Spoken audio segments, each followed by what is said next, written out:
ജീവിതത്തിൽ ഒരിക്കലെങ്കിലും അവിടേക്ക് എത്താൻ കൊതിക്കാത്തവരുണ്ടാവില്ലടോ. അത്രക്കും മനോഹരമാണ് എൻ്റെ തങ്ങളും മദീനയും.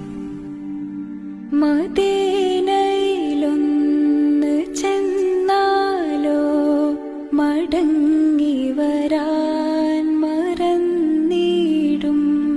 മധുര നിലാനുണഞ്ഞാലോ മരിക്കാനും കൊതിച്ചിടും. കൊടും ചൂ